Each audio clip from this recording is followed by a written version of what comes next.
Hi, this is Randy Wykoff, the Dean of the College of Public Health at East Tennessee State University, and I'm pleased to provide an update on the current state of the COVID-19 pandemic in the United States for the week of October 4th, 2020.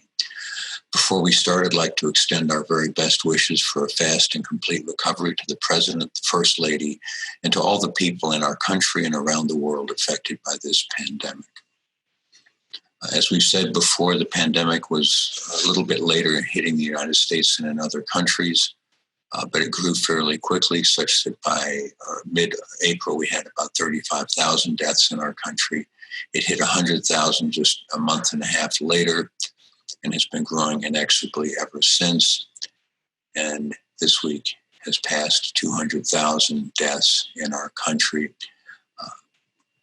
and almost 7.5 million confirmed cases, and about a 2.4% growth rate in the past week. I always like to point out that 3/4 of Americans die of one of these 10 causes. This is the number of deaths that we would have anticipated by the end of September on an average year. And there's COVID-19 solidly in third place. So again, anytime you question the importance of this pandemic, remember it so far in 2020, it has been the third leading cause of death in our country. We saw a very rapid growth in cases early on, and then it slowed down, then it grew again.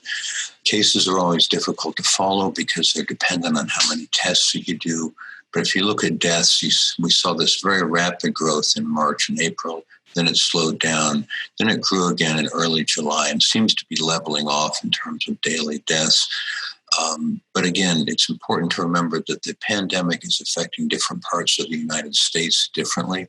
That's our overall death rate in the U.S., total number of deaths. But New York, New Jersey, Rhode Island, Connecticut saw a very early and very significant increase in the number of deaths. And then it's leveled off, growing at less than 1% a week.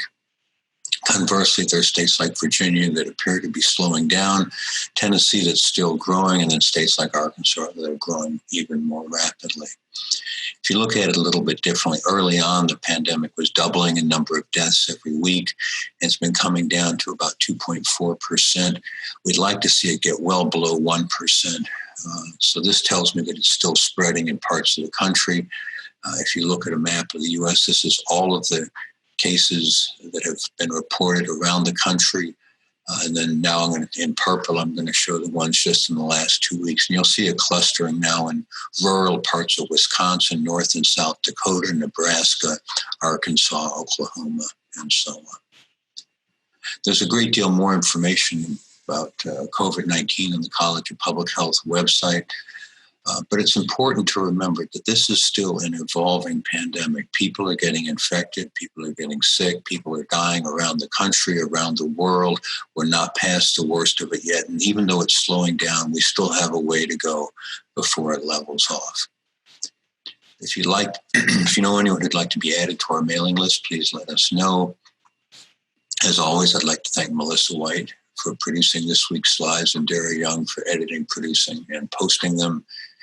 And as always, if you have any questions, comments, concerns, criticisms, please let me know. Many of you have emailed me with specific questions. I answer them. I try to answer them as quickly as I can. In some cases, I'll incorporate your questions into future videos. But I really would like to hear from you. I'm going to try to find as many answers as I can. Thank you very much.